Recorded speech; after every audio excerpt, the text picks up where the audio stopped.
Oh, hello. I didn't see you there. Welcome back to my channel, and I am the Battery Armadillo, and today we will be going over go time.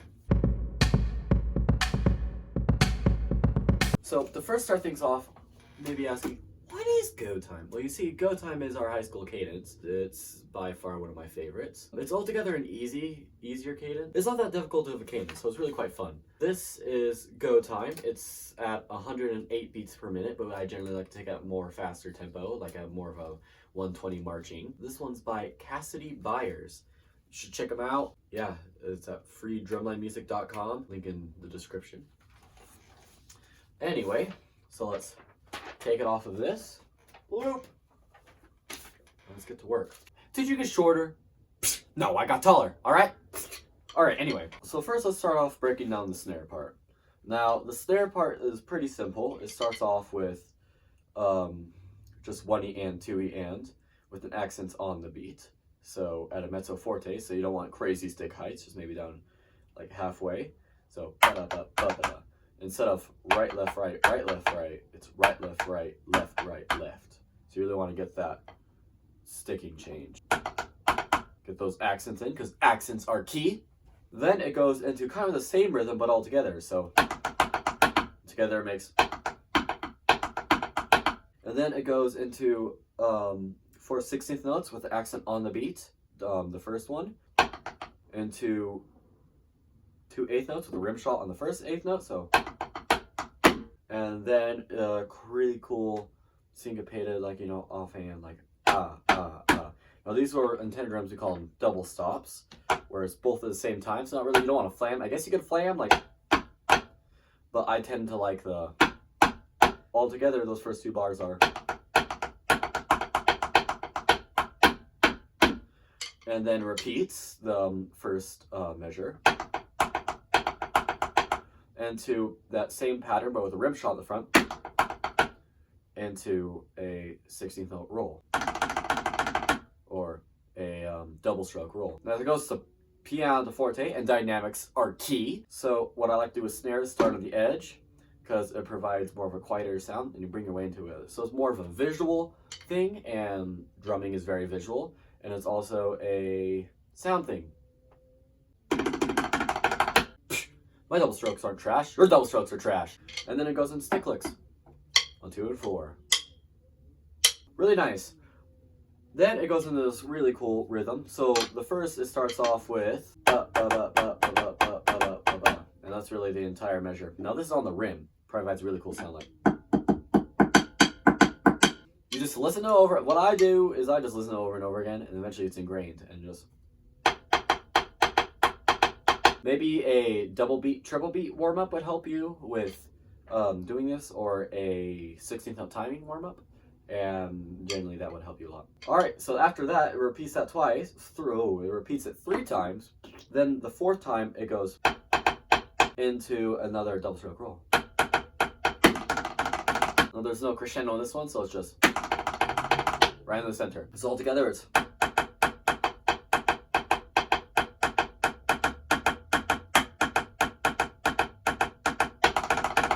Now I got to one of my favorite parts of the song. I'm not going to break down double stroke rolls because it's pretty self-explanatory. Just do the double strokes when it says. Now, it's really what you want to do with this part is you want to bring out the rim shot. You really want that because it adds a lot of texture to the music. And then when you add the diddles, it adds pretty cool. The next one goes. What? It's different? Does it repeat like all ours? Yes, it's different. Just deal with it. It's pretty cool. So altogether it'd be. Oh, no. Altogether it'd be.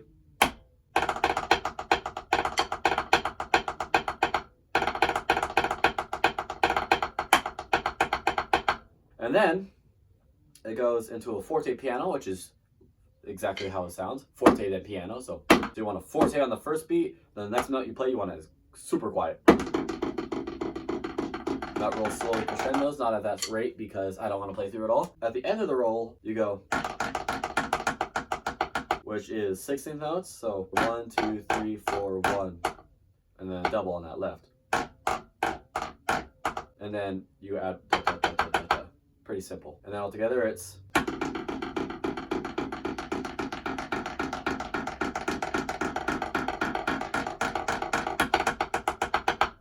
pretty cool. And then this is by far my most favorite part in this entire song.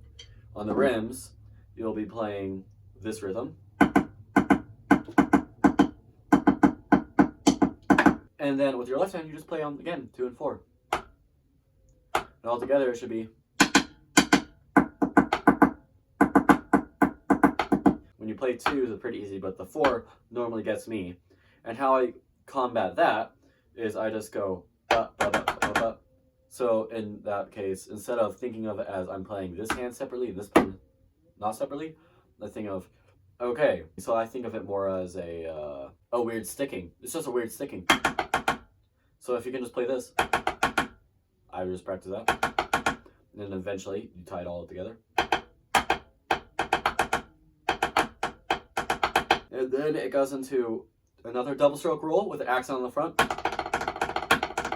2 double stroke rolls. And then into that same accent pattern with a double stroke roll. And you can just do something fun. Now, to break down the quads. Now, for quads, the first part is pretty easy. It's just, exactly the same as the snares, just learn the movements and their rounds. And then it has ba, in the second measure. Stick change. And then with that, the crossover, it's just super flashy. It doesn't do you any good. It's not needed. If you don't want to do it or you can't do it, it's just flashy. With the last one, it goes, and then 16th notes. Now I would suggest, if you can't get this, pretty easy and self-explanatory, but I would just practice on one. And get that crescendo in, because, yeah. Oh no, my music! Anyway, then again, stick clicks. 2 and 4. Alright, so on music, it's a specific accent pattern where you just... But my band director, amazing guy he is, when he first gave us this song... So imagine this. Here's little me as a little armadillo. Trying to work this out. This accent pattern is pretty... Like, for someone who just got on quads when I learned this, it was pretty interesting, So I was trying to memorize like the rhythm, the pattern, and he was like, "Oh, this would be cool. How about you do a rounds?" And I'm like, "Excuse me? 1, 2, 3, 2, 3. Go 1, 2, 3, 2, 3, 1, 2." He was like, "Yeah, how about you go on like around the drums instead of just staying on one? Because that's kind of boring." And I was like, So granted, now I totally look at it and I'm like, oh my gosh, it's so much cooler than when I was playing. But it was really hard for me. So anyway, so I play for this part because I know I'm absolutely amazing. Thank you, my band director. It goes 1, 2, 3, 3, 2, 3 for the first measure. And then it goes onto the spock, or maybe back to 1 if you don't have a spock. It doesn't really matter. It works both ways, so all the way down. And if you don't have a spock, then just do that. If you have more than one spock, lucky you. I don't know. So all together it'll sound. It's just so easy, folks. And then it goes, next part is, and for that last, where it says rim shots, you can do a rim shot, you can be like a stick shot, loud snares. Anyway, so you can do that, but what I like to do is I just go doubles again, flashy. So we got that, and then it goes into that forte piano, so rim shot to get that forte. And it goes instantly to that piano. And you keep repeating that, it's a lot louder, and then it goes into this. Really cool. So it's ba, ba, ba, but instead of starting on the left hand after that, then it's right. So, and you add that left diddle. Now, again, I'm not going to break through this. It's pretty simple. Again, like, just learn the, practice it slow, you know? Pretty easy. And then it goes into the same roll, which we went over before. Into. I will be breaking down the bass drum part in a different video because that's a whole new ball game in its own. But for all of my bass drummers watching right now, I would just say practice on one drum, learn the parts. You know, just play it all. So shh. Gosh. Darn these things. Much better. So I'll just practice on my own, because with the key with bass drumming, I feel, as when I was a bass drummer, is learning not when to play, but when not to play. And I'll get more on that on a different episode. So altogether, that is really the two, the snare and the tenor drum part done. And the cymbal part, it tells you, you know, crash, choke, do what you want. I don't know. Visuals aren't my thing. Maybe we can learn some visuals together. I don't know. All right, finally, I would like to put in what we would use as our roll-off. So generally when we pick a roll-off, I don't know if it's just us or other people, I don't know. We just pick a little segment out of the music. In my marching band, when we first learned the song, we did the tenor drums did the taps, and like roll-offs and tenor drums is 10 times cooler because you can do so much more. Actually, correction, bass drum roll-offs. So what I would just do is I would just go, because it's such a short roll-off, I would just do, you know, the standard like count off. And after that I would go. Now you could go, but I feel that puts an end to it instead of adding in it. So what we decided was we would go, it's go time. Anyway, so we would scream out this vocal, it's go time. It's go time. Right into it. Really cool. You can have your whole marching band say it, you can have your drum line say it, but if you could have everyone sing go time, just go time. Yeah, vocals are cool. It works the same on snare, just it's go time.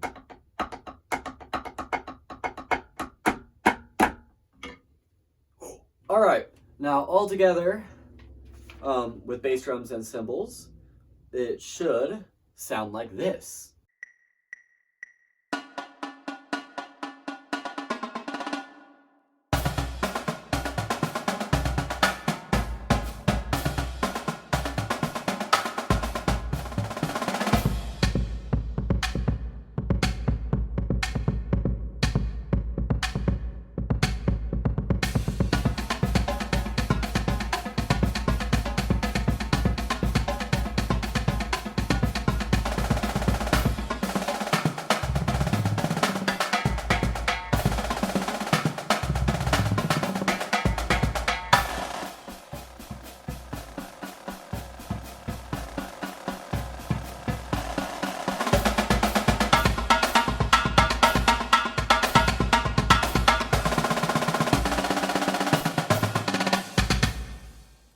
That pretty much concludes this video. Now, stick around. What? Look forward to the bass drum breaking down, where I'll break down each bass drum part. I'll break down it for 5 bass drums because this is a 5 bass drum part, but we mostly just use it. I can also show you how to modify it for a 4 bass drum part. So this was fun. I hope you had fun. I hope you learned something new in this time. And all right, keep an eye out for more videos. Next I'll probably be posting some warm-up and technique videos and things I've learned, and maybe tips and tricks. And yeah, it should be fun. I am Battery Armadillo, and I will drum you later.